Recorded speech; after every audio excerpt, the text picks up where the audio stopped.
It's like the motorcycle. Anybody who has any kind of sensuality in them at all would get a tremendous boot out of just what the angels call screwing it on. Just getting a big bike and just running it flat out as fast as it'll go. I used to take it out at night on the coast highway. Just drunk out of my mind, ride it for 20 and 30 miles, just short pants and a t-shirt. It's a beautiful feeling. I recognize it as an illusion and a fantasy, but for somebody who has nothing else to go back to, this is maybe one of the happiest minutes of his life. And you can imagine, if that's true, just how powerful he'd feel if he could give you one of these, kind of in the head with a karate. It's not a chop; it's a head snap. A lot of the angels are big on karate.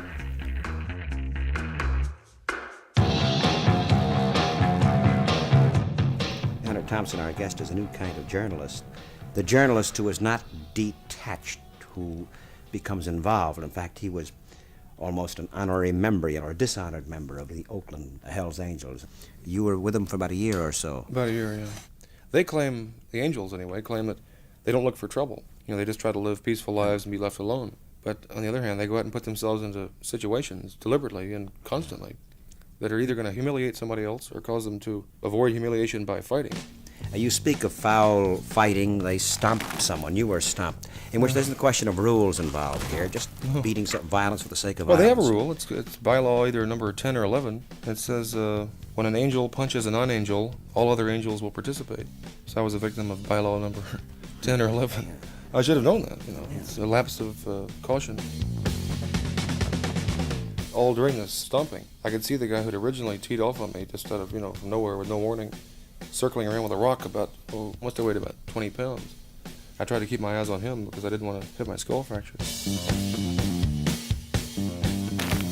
Your observations are more than about the angels, they're about our society. And it's since World War II, pretty much, isn't it, this phenomenon's come to be? I think the angels came out of World War II, and this whole kind of alienated, violent subculture of people wandering around looking for, either an opportunity or, if not an opportunity, then vengeance for not getting an opportunity. They get to be 30, and suddenly they wake up one morning and they realize, there are no more chances. It's all gone. It makes them meaner, and they want to get back at the people who put them in this dead-end tunnel. Now, who are these people they want to get back at? Oh, they don't know. It's kind of they. Paranoid. It's you, it's me, it's whoever might come too close to him on the highway in a car. It's somebody who makes a remark in a bar to him. They call them the citizens. Anybody who looks respectable and looks like he isn't doomed, like he has some kind of option or money or a home or all the things they don't have. What do you see for us, for everything? Christ, it's bad. I'm not really very optimistic, but I think one of the most important things is to recognize that we do have this mounting violence in us, and then to find the reasons. And once you find that, it's like curing a boil. And if people insist on saying I am a very gentle person and only these little gang of hoodlums over there is ugly and mean, then it's just putting off the recognition of the same venom that the angels are spewing around in public. A lot of people are just keeping bottled up in private. I think this technological science of obsolescence, or the fact that people are becoming obsolete, the people who are most affected by this are the ones least capable of understanding the reasons for it. So the venom builds up much quicker. It feeds on their ignorance. Until you recognize what's happening, what makes you do these wild things. First, I used to throw beer bottles into bar mirrors and stuff like that and get stomped always. I can't remember ever winning a fight. I don't do it anymore because I finally caught on to what was happening. And until you recognize it, it's like a albatross around your neck. I learned a lot about myself just writing about the angels.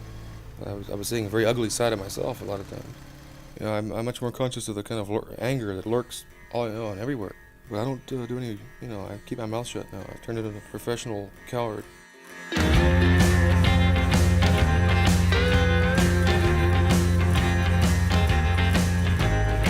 I wouldn't just call the Hells Angels in Oakland the only violent part of our society. I think Lyndon Johnson is, be a good Hells Angel.